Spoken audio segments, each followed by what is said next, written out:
jasmani boleh rapuh, tapi semangat dan rohani tidak boleh tumbang. Jadi manusia itu punya daya psikis yang luar biasa. Kadang-kadang fisik kita itu sebenarnya sakit, tidak memadai.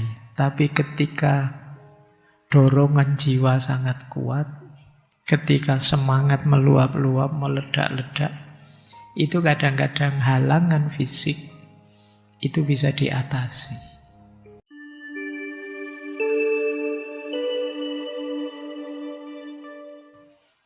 Assalamualaikum warahmatullahi wabarakatuh. Bismillahirrahmanirrahim. Alhamdulillahi rabbil alamin. Wa bihi nasta'inu ala umurid dunya waddin. Allahumma salli wa sallim wa barik ala habibina wa syafi'ina Sayyidina wa maulana Muhammadin wa ala alihi wa ashabihi wa man tabi'ahum bi ihsanin ila yaumiddin. Amma ba'd. Bismillah, mari kita lanjutkan ngaji kita, belajar kita. Semoga masih semangat, masih istiqomah. Karena saya tahu tantangan di tengah perjalanan itu dalam hal apa saja adalah menjaga istiqomahnya. Kalau sudah seperti ini, biasanya teman-teman sudah mulai banyak perhitungannya. Perhitungan itu macam-macam. Mungkin temanya, mungkin kesibukan yang lain lebih menarik, dan lain sebagainya yang membuat istiqomah jadi tertantang. Dan saya tahu kalau levelnya teman-teman, kalau istilahnya Imam Ghazali kan jiwamu masih bertarung setiap hari. Kadang-kadang lawamah, kadang-kadang mulhamah. Lawamah itu ketika yang buruk menang. Kalau mulhamah ketika yang baik menang. Ya contohnya, kalian mau berangkat ngaji. Malam ini berangkat apa nggak usah saja ya. Kelihatannya hujan-hujan gerimis-gerimis gini lebih enak. Nah, tiduran, selimutan, sambil lihat YouTube lebih asik kelihatannya. Nah, itu kan ada pertarungan. Kok terus kamu milih, sudahlah, betapapun berat, ngaji lebih bagus. Nah, ini jiwamu ada di level mulhamah. Tapi kalau ternyata, alah wong bolos sekali juga ndak apa-apa, oh ya ndak wajib juga. Wong kuliah di kampus yang wajib saja yo bolos santai, apalagi yang gini kan. Terus kamu lebih ala YouTubean aja lah, santai gitu. Ini jiwamu kalah. Ini namanya lawamah.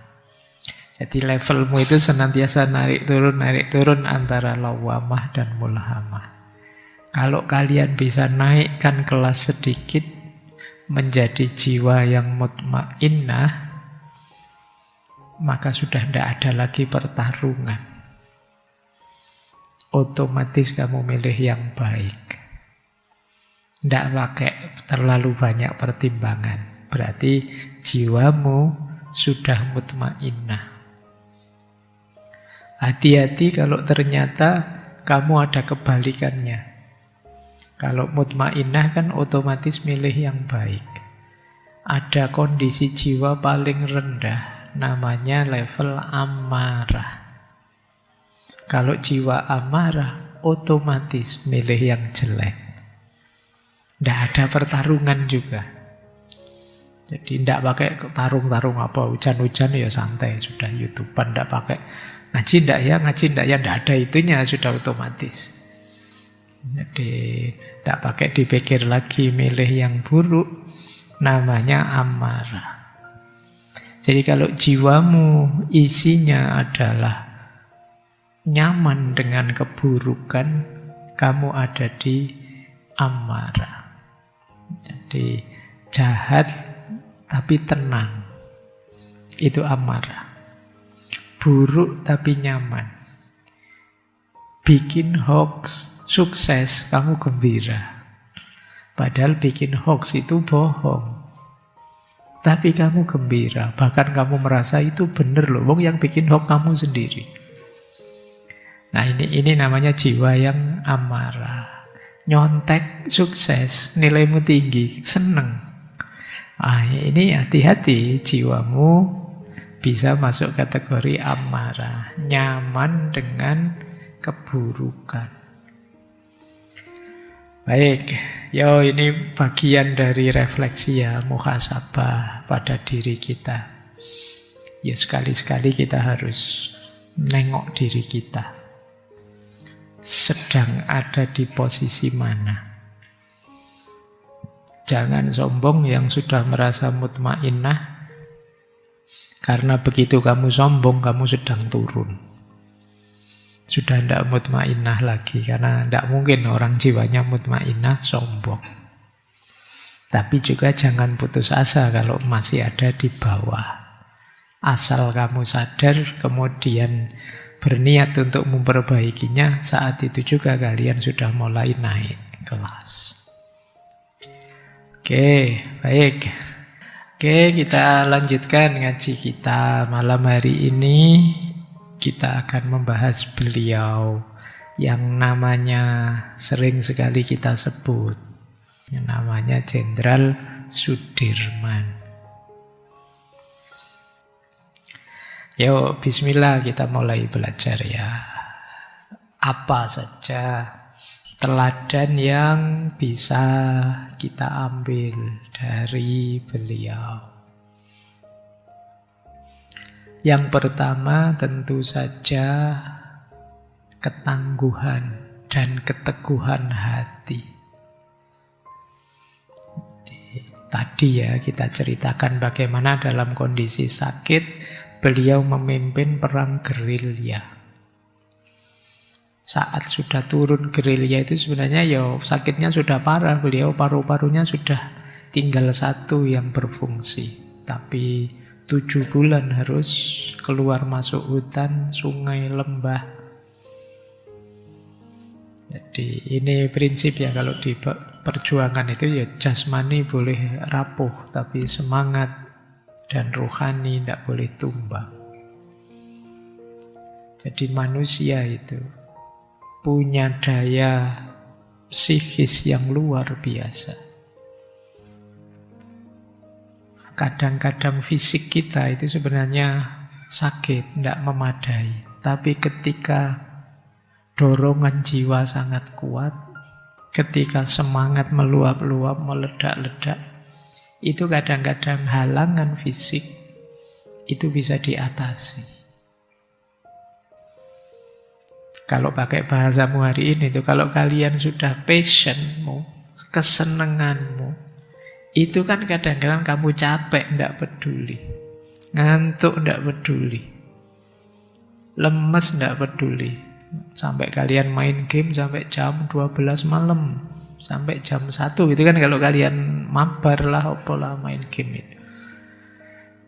Kalau Jenderal Sudirman perang, kalau kamu main game. Tapi sebenarnya ilustrasinya sama. Bagaimana jiwa itu ternyata dominan atas jasmaniah kita. Tidak terbayangkan. Sakit pun tapi kalau lagi semangat, kita bisa turun. Tapi sebaliknya, sesehat apapun jasmaninya, kalau semangatnya tidak ada, gairahnya tidak muncul, jiwanya tidak terdorong, ya kita tidak bergerak. Ini pelajaran penting. Berarti apa? Yo kalian selama ini diceramai kesehatan jasmanimu, jangan lupa kesehatan mentalmu, rohanimu. Karena dia influensial. Bahkan sakit jasmani itu kan bisa sumbernya batin. Yang kalau ilmu kesehatan hari ini mungkin disebutnya psikosomatis. Jadi stres, terus asam lambungnya naik. Itu kan psikosomatis, asam lambung naik, terus biasanya terus nyambung dengan kepala, terus pusing, vertigo, kumat, itu nyambung. Terus lama-lama, terus penyakit apa muncul, karena daya tahannya turun. Awalnya apa? Stres. Semangat juga begitu. Makanya banyak orang bilang obat pertama untuk sakit fisik kita itu jiwa kita, rohani kita, mental kita. Mental yang gembira mempercepat pengobatan.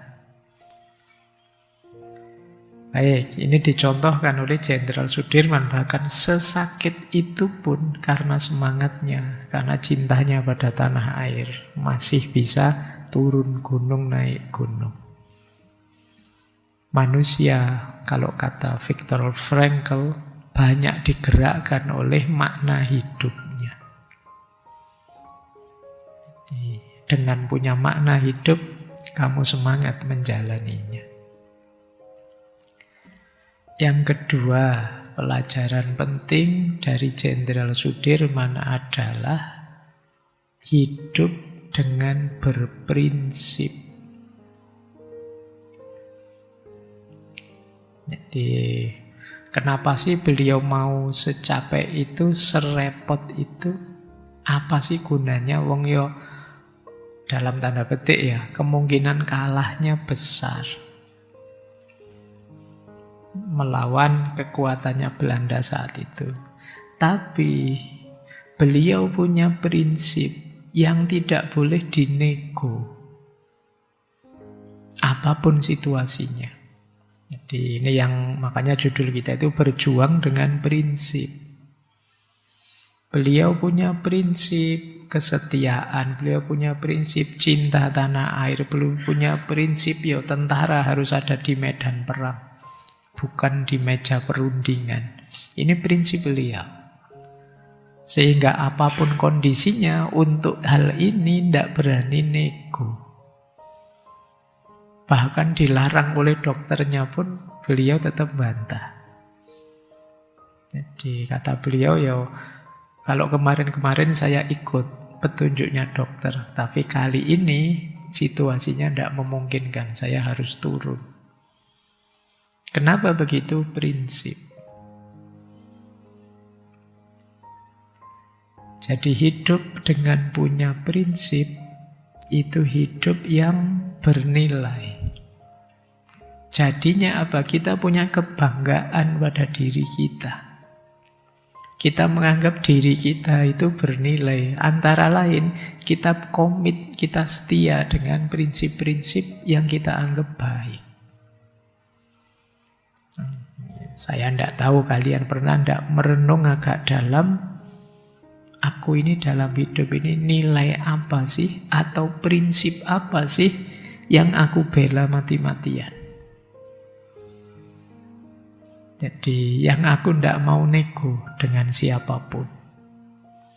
Nah ini coba ya teman-teman ditengok dirinya masing-masing. Atau jangan-jangan tidak tahu saya Pak prinsip apa. Yang penting jalan saja. Nah, ya jalan saja itu khawatirnya nanti kalian nabrak prinsip-prinsip yang tidak kalian sadari. Hidup itu pasti ada prinsipnya kok. Coba dicari ya apa dalam hidupmu yang kamu tidak mau nego. Ya, yang beragama seperti kita mungkin yang kelihatan jelas yang pertama keimanan misalnya, agama kita. Jadi kemudian mungkin apa tanah air, apa persaudaraan, apa keluarga atau apa. Coba teman-teman cari ya. Apa yang sangat berharga dalam hidupmu yang kalian tidak mau nego tentang itu. Apapun yang terjadi, saya harus menjalankannya, menghidupkannya. Dan itu dicontohkan oleh Jenderal Sudirman. Karena sudah janji sebagai Panglima TNI yang itu tugasnya melindungi, menjaga keamanan rakyat bangsa ini, dan komit di situ, itu nilai yang beliau pertahankan mati-matian, ya sakit pun berani turun. Ini keteladanan kedua. Jalan kita menseriusi hidup antara lain ya dengan punya prinsip ini. Yang ketiga,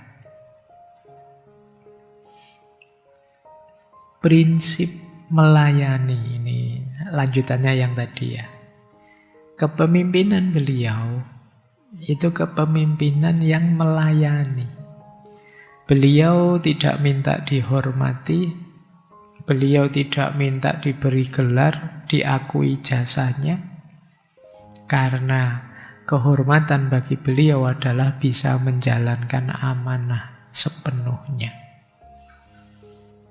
Beliau punya prinsip Panglima itu harus di depan, kata beliau, tidak di belakang.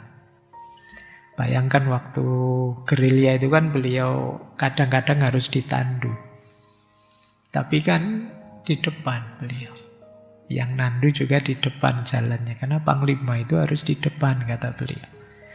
Beliau tidak, kalau bahasamu hari ini mungkin nih, bosi. Bosi itu ngebos. Mentang-mentang jenderal terus apa-apa merintah, apa-apa nyuruh. Nggak, beliau nggak begitu. Jadi beliau sangat menghargai anak buahnya. Nggak kayak kalian kan, kadang-kadang jadi ketua apa saja wis mulai gaya. Padahal cuma di kelasmu saja sih ketua kelompok diskusi itu apa, itu wis melete sudah gaya. Apalagi nanti dapat jabatan apa, itu mesti ngebos kamu. Tapi Jenderal Sudirman tidak begitu. Bahkan beliau rela sebagai yang berkorban pertama. Kalau dalam psikologi ada istilah self-offer. Pengorbanan itu offering, bukan harming, bukan self-harm. Kalau self-harm itu menyakiti diri. Kalau self-offer itu mempersembahkan diri. Kalau kalian bisa self-offer, melayani, mempersembahkan dirimu untuk kemanfaatan, kemaslahatan umat, masyarakat, bangsamu, nilaimu tinggi, kamu jadi orang mulia. Beda dengan sebaliknya kalau kamu self-harm, sekedar menyakiti diri. Jadi pengorbanan seperti yang dilakukan oleh Jenderal Sudirman itu tidak kok sengaja nyari penyakit, tidak begitu. Sengaja nyari susah, ndak itu.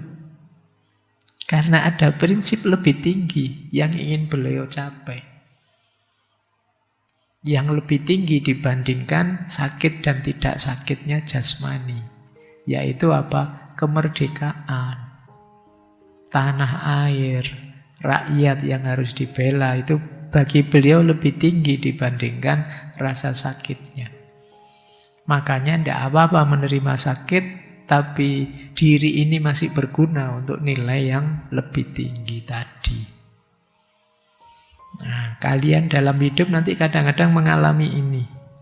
Demi tujuan atau cita-citamu yang lebih tinggi, kamu rela sakit sebentar, susah sebentar, tidak enak sebentar. Demi nilai ujian yang tinggi, kamu rela melekan.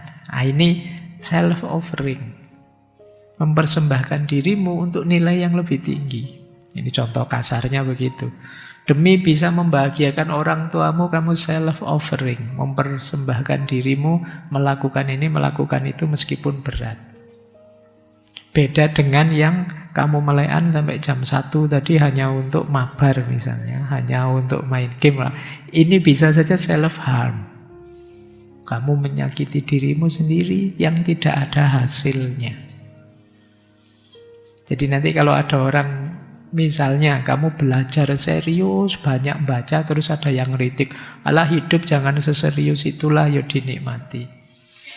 Kamu bisa jawab pakai konsep ini. Loh, kadang-kadang dalam hidup kita memang harus ada beratnya, ada susahnya, demi nilai dan prinsip yang lebih tinggi dibandingkan rasa nyaman dan tidak nyamanku. Jadi, ya kalau para pahlawan tidak punya mindset begini, males mereka perang, ngapain? Ya kan, ngapain susah-susah gerilya berkorban, tidak ada gunanya. Sakit-sakit, wong ya tetap nanti kalah akhirnya melawan Belanda, kan begitu. Tapi tidak, mereka ada nilai lebih tinggi yang ingin diperjuangkan. Dan ini sebenarnya ada di semua level hidupmu. Orang tuamu insya Allah sudah melakukan itu. Mereka rela lelah, rela capek, rela mengorbankan ini, mengorbankan itu demi anak-anaknya. Terus kita yang tidak paham logika ini ngeritik, Allah bodoh sekali, nyari susah, nyari ruwet, kan begitu. Tidak. Karena ada nilai lebih tinggi yang dia tuju selain capeknya, lelahnya, yang nilai tadi levelnya melebihi itu. Karena apa? Nanti kalau nilai tadi terwujud, semua lelah, semua capek, semua pengorbanan itu jadinya tidak ada artinya lagi. Kayak kalian yang sudah pernah ujian skripsi, begitu selesai dinyatakan lulus kan, capekmu, stresmu, gelisahmu waktu nyusun skripsi kan rasanya terbayar lunas. Hidup itu seperti itu.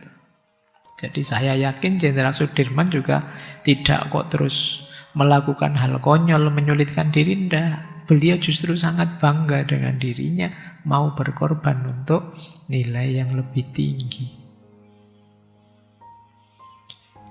Baik, nanti direnungi ya. Kalau yang tentang ini coba tanya pada dirimu, demi hal apa atau nilai hidup apa yang kalian siap mati-matian? Siap susah, siap sulit, siap berkorban waktu, tenaga, biaya, dan lain sebagainya. Nanti coba kalian daftar ya. Ada ndak itu? Kalau belum ada, bikin, buat. Biar apa? Hidupmu lebih semangat, lebih terdorong untuk melakukan ini, melakukan itu, lebih kasarnya, lebih berprestasi. Targetlah dirimu dengan tujuan yang tinggi, yang kalian siap berkorban ini itu untuk target tadi. Dan itu dicontohkan oleh Jenderal Sudirman. Tidak mungkin beliau disebut jenderal besar kalau yang dilakukan sama saja kayak yang lain. Pasti ada yang luar biasa, antara lain ini. Kita lanjutkan.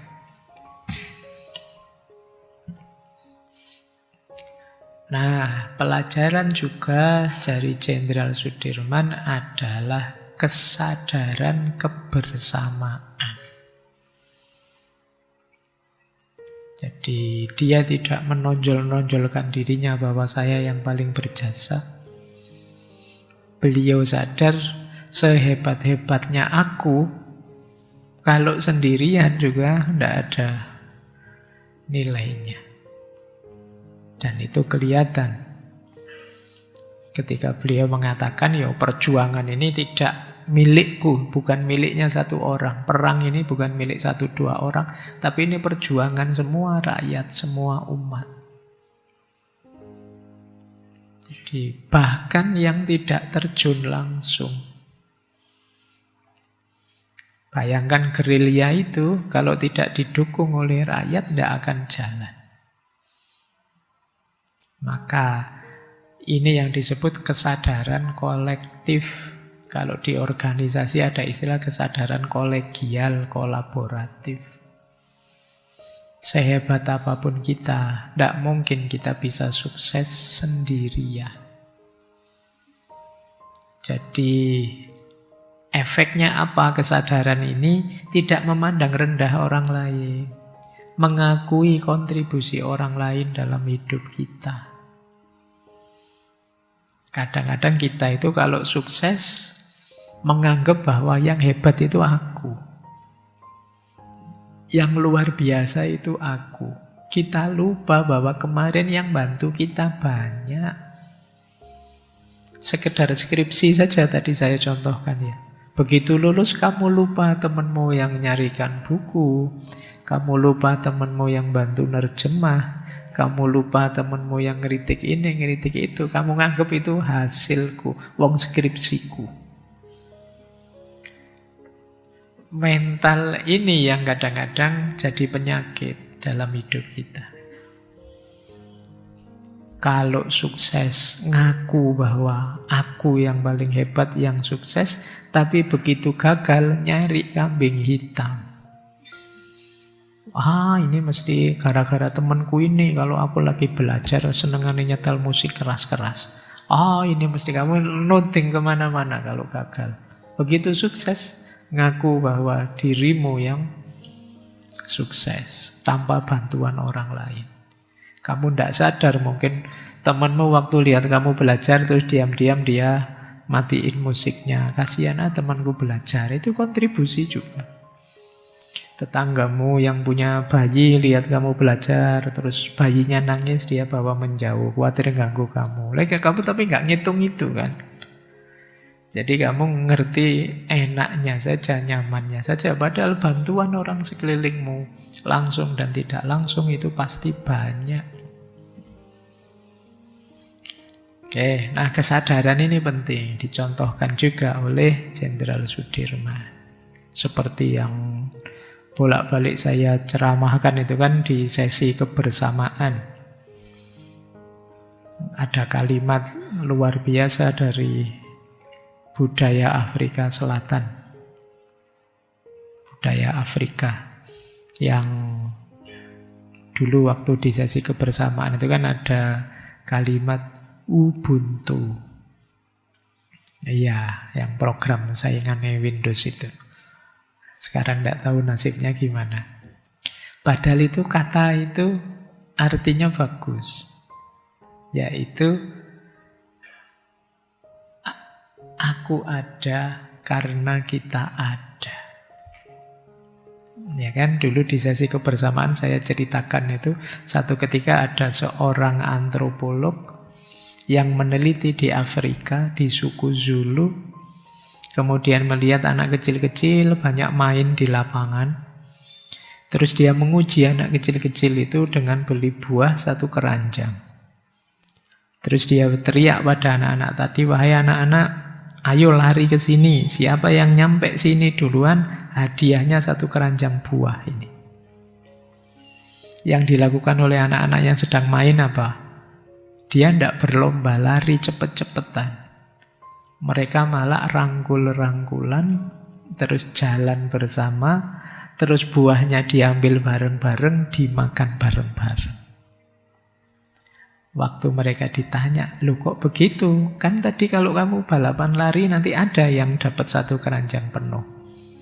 Jawabnya anak-anak tadi, Ubuntu tadi.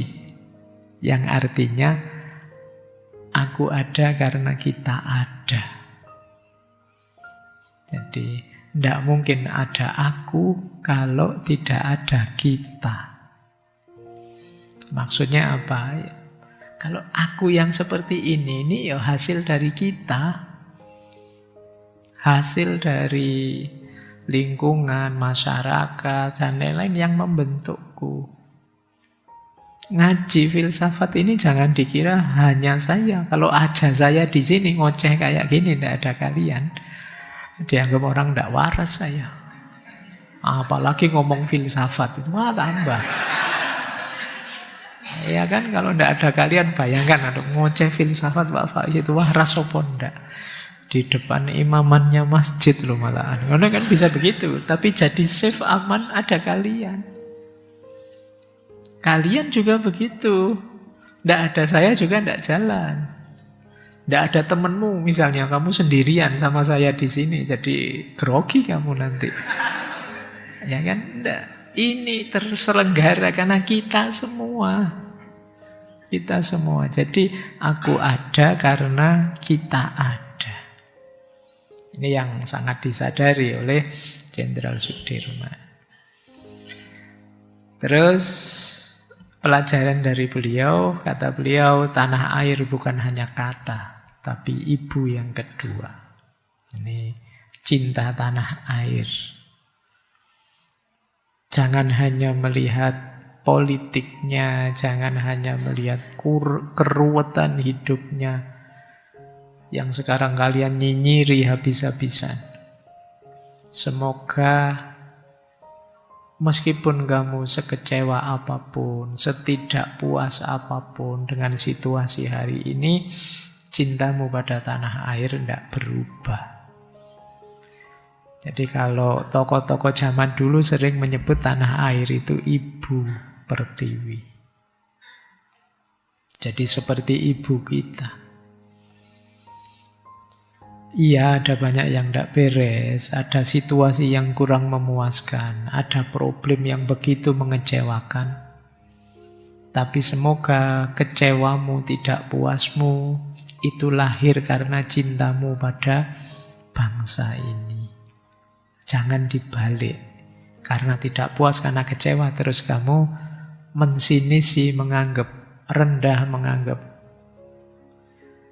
tidak bernilai bangsa ini. Jadi sekarang kan mulai ada indikasi cara berpikir begitu. Sampai kemarin ada yang pindah saja, sementara tidak usah di sini dan lain sebagainya. Dulu ada peribahasa, hujan uang di negeri orang tetap lebih milih hujan batu di negeri sendiri. Kalian protes mesti kan? Enggak Pak, tetap lebih milih hujan uang saja. Meskipun di negeri orang. Iya, utama peribahasa ini maksudnya apa? Apapun yang terjadi kita tetap cinta pada tanah air kita. Ada yang banyak harus dikritik, diperbaiki, iya. Justru itu kita mengkritiknya, justru itu kita mengguncangnya, biar situasi jadi lebih baik karena kita cinta dengan bangsa ini. Jadi semoga teman-teman pada saatnya jadi sumber solusi bagi bangsa ini, bukan sumber masalah. Kalau idealnya zaman dulu kan ada peribahasa, apa yang engkau berikan pada negerimu, bukan kamu menggugat apa yang diberikan negeri ini padamu. Nah, semangat-semangat seperti ini menurut saya perlu dihidupkan lagi. Meskipun dulu mungkin kalian pernah belajar dan hafal, tapi kan hafal waktu sekolah itu kan selesai waktu ujian. Nah, sekarang saatnya kalian lebih dewasa, semoga tidak hanya dihafalkan tapi dihidupkan. Itu yang oleh Sunan Kalijogo dipakai kalimat urip iku urup. Nyalakan segala ideal yang sudah kalian tahu. Nyalakan dalam hidupmu, termasuk cinta tanah air ini. Kemudian ada lagi pelajaran dari Jenderal Sudirman, hidup sekali, berbaktilah sekali. Itu pun untuk yang abadi. Jadi perjuangan beliau untuk bangsa ini bagian dari cara membuat diri ini abadi, bermakna. Kalau dulu waktu kita belajar filsafat kebahagiaan yang Martin Seligman kan disebutkan puncaknya nilai dan kebahagiaan diri terletak pada meaningful life. Hidup yang bermakna, berkontribusi pada sesama kita. Nah, itu yang sedang dilakukan oleh beliau. Membuat hidupnya berarti. Meskipun hanya 34 tahun, itu pun beliau mungkin mulai masuk ke TNU itu di usia-usia 20-an ke atas. Karena beliau jadi kepala sekolah itu usia 20. Tapi ternyata dalam jangka waktu yang tidak panjang, memberi prestasi yang luar biasa. Baik, 20-an tahun ya sudah jadi kepala sekolah. Kamu masih sekolah. Itu bedanya dengan beliau. Nah, nanti ada istilah ini, memimpin dengan hati. Yang jadi judul kita ya. Apa sih yang dimaksud memimpin dengan hati? Versinya Jenderal Sudirman ini. Yang pertama, beliau ini menempatkan dirinya di posisi rakyat.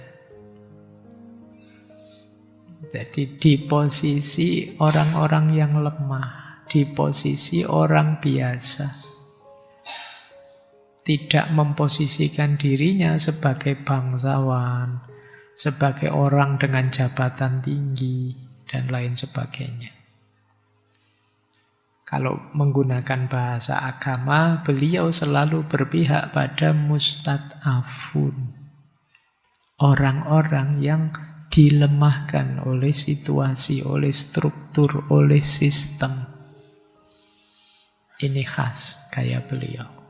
Dan ini karena beliau juga setengahnya kan dalam ilmu agamanya.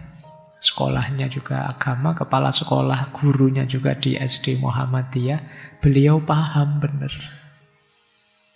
bahwa Islam menyuruh kita menemani orang-orang yang lemah. Kalau teman-teman membaca sejarah, misalnya sejarahnya Nabi Musa. Nabi Musa itu oleh Allah diminta menemani Bani Israel sampai sukses, sampai berhasil di tanah yang baru yang dijanjikan. Meskipun kalau mengikuti narasinya Al-Quran itu kan, Bani Israel ini kadang nakal, kadang usil, kadang curang, dan lain sebagainya. Kalau disuruh apa-apa ngeyelnya luar biasa, kan begitu. Tapi Nabi Musa diminta menemani terus. Kenapa begitu? Karena saat itu mereka posisinya mustad'afun, tertindas. Tentu saja zaman Nabi Musa ya penindasnya Fir'aun. Jadi sebenarnya berarti masyarakatnya juga tidak ideal-ideal amat saat itu. Ya tadi ya ngeyelan, ya protesan, ya bikin trik dan lain sebagainya. Tapi tetap oleh Allah diminta menemani. Kenapa? Mustad'afun mereka saat itu. Jadi keberpihakan pada yang lemah itu ya jadi mindsetnya tokoh-tokoh besar, termasuk Jenderal Sudirman. Kemudian yang kedua, beliau ini memanusiakan manusia. Nah ini yang tidak gampang ini, memanusiakan manusia. Kita itu sering mengobjekkan manusia. Kita sering memperalat manusia. Ini yang juga dikritik oleh Immanuel Kant dengan etika deontologisnya. Jangan manusia jadi alat untuk kepentingan kita. Mengobjekkan manusia itu orang lain jadi objek kita saja.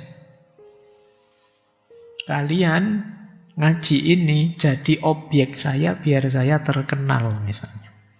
Kamu nganggap saya objek buatmu biar kamu ngerti filsafat ini, filsafat itu. Jadi saya alat bagi kamu, kamu juga alat oleh saya. Ini kita saling mengobjekkan, saling memperalat. Ini relasi yang sama sekali tidak ideal. Relasi yang ideal itu ya kita sama-sama saling memanusiakan. Aku memperlakukanmu sebagai manusia, kalian juga memperlakukan saya, melihat saya sebagai manusia. Dengan segala kehormatan kemanusiaan kita masing-masing. Manusia itu mukarram, dimuliakan oleh Allah, maka mari kita saling memuliakan. Itulah memanusiakan manusia. Kalau orang Jawa ada istilah nguwongno. Jadi nguwongno itu memanusiakan. Lihatlah yang manusia jadi manusia dan perlakukan seperti manusia. Kalau di Jawa ndak diwongke itu tersinggung sekali. Jadi ndak dianggap seperti orang. Misalnya kalian datang terus dicueki, disapa juga ndak, dilewati saja, kamu dianggap koyok pager apa koyok tugu gitu aja dilewati tok. Nah itu kalau di Jawa orang tersinggung, kenapa? Ndak diwongke, tidak dimanusiakan. Jadi ya paling ndak disapa lah, paling ndak disenyumi lah, itu kan itu kalau di adabnya orang Jawa. Baik, ya beliau orang Jawa pastinya ya, apalagi beliau punya mindset dekat dengan rakyat. Maka pada siapa saja beliau bisa nyambung, bisa klik. Itu nanti yang memudahkan beliau waktu perang gerilya dekat dengan rakyat. Baik, terus beliau juga kenapa memimpin dengan hati? Karena beliau terkenal santun, rendah hati. Beliau hormat bahkan pada yang lebih muda. Tutur kata, sikapnya halus. Nanti kita lihat ya beberapa contoh kalimat-kalimat sambutan pidato beliau. Kalimat-kalimatnya halus, menggugah, menginspirasi. Itu khasnya beliau. Jadi berhadapan dengan orang itu memang alat yang paling memudahkan kita untuk bisa nyambung dengan orang lain, itu hati. Dulu mungkin saya menyebutnya nurani, sama ya, hati sama nurani itu kan sama. Kita sering pakai istilahnya satu paket, hati nurani. Jadi saya kasih contoh gini loh, pakai hati itu. Misalnya, ini sering sekali saya contohkan. Kalian ada temenmu akhir bulan, ini kan November akhir bulan ya. Biasanya terus ada temenmu yang dompetnya habis sudah isinya, sudah ringan. Jadi dompetnya ringan, hatinya berat. Sumpek karena dia ya. Nah, terus dia datang padamu, Mas, Mbok, 100-100 ada ya, gitu kan. Terus dia bilang, loh itu kalau kamu ndak ngutangi dia, nggak enak ya istilah ngutangi. Kalau kamu ndak ngasih dia utang, itu kan rasanya, ndak apa-apa, wong dia bukan apa-apaku, bukan adikku, bukan saudaraku, bukan sahabat juga, wong sekedar kenal. Itu kalian ndak ngasih dia, itu kan sebenarnya ndak ada orang nyalahkan kamu. Orang nggak bisa nuntut kamu lapor ke polisi, kan ndak bisa. Wong memang ndak salah, bukan kewajibanmu. Wong cuma teman saja kok. Itu kan. Ini kalau kamu pakai akal. Tapi kalau kamu pakai hati, bunyinya mungkin beda. Kasihan ya dia ini. Akhir bulan loh, ndak punya uang sepeser pun loh, nanti makannya makan apa? Kamu mulai hati nuranimu ikut bunyi. Ini kalau pakai hati. Jadi contoh lagi, memimpin dengan hati, dengan nurani itu. Ini kalau di psikologi kadang pakai istilah empati. Kalian bisa memposisikan diri di posisi orang yang di hadapanmu. Ini namanya bisa berempati. Ya misalnya tadi ada anak kecil minta-minta di jalan. Itu kan kalau kamu pakai akal, apalagi terus ada spanduknya, barang siapa ngasih anak kecil akan didenda. Nah itu kan kamu terus, wah daripada sudah ngasih didenda, enggak usah lah ya mana. Kamu akan dibenarkan bahkan oleh aturan. Tapi begitu pakai hati, bunyinya kan bisa berbeda. Jadi itu yang disebut menggunakan hati. Meskipun secara rasional bisa saja itu benar, tapi kadang-kadang hatinya dipakai jadi tidak tega, tidak manusiawi. Hubungan orang dengan orang itu sebenarnya akan lebih kondusif kalau yang ke depan duluan itu nuraninya, hatinya. Tidak semata-mata akalnya. Karena kadang akal itu kan kalkulasi rasional, lebih kaku. 1 tambah 1, 2 akal itu kan. Tapi kalau hati bisa 1 tambah 1, 3 atau 1 tambah 1 nanti saja jawabnya, atau tergantung situasinya. Itu kadang pakai hati. Nah, itu yang dilakukan Jenderal Sudirman. Makanya beliau diterima di semua kalangan, dicintai prajurit-prajurit anak buahnya dan lain sebagainya. Jadi kalau beliau, karena beliau pemimpin jenderal, beliau ya memimpin dengan hati. Berarti kalian di posisimu apapun, misalnya kamu pedagang, berdagang dengan hati. Misalnya kamu mahasiswa, belajar dengan hati. Kenapa? Ini kita harus melatih ini. Harus kita akui di dunia keilmuan kita itu aroma paling kuat, mindset paling kuat itu kan mindset yang kita sebut positivistik. Yang hanya mengandalkan akal dan panca indera. Tapi hidup tidak sesempit itu. Kalau pakai kalkulasi matematika, orang yang uangnya banyak itu pasti bahagia. Kenapa? Dia bisa beli apa saja, kan begitu. Bahkan mungkin bahagianya tidak hanya dunia, bisa di akhirat. Karena dia bisa bayar Pak Yai yang doanya makbul untuk mendoakan masuk surga. Wow, itu dia bisa bahagia. Itu kan kalkulasi matematika. Kan kita juga tahu banyak kok orang yang uangnya banyak malah susah, malah tidak bahagia. Kan gitu. Jadi ini yang disebut dengan hati. Kemarin ada diskusi itu yang saya ditanya, Pak, saya sering melihat Pak, orang-orang kaya di sekeliling saya itu kelihatannya kok tidak bahagia ya Pak. Saya sebenarnya ingin seperti mereka sih Pak.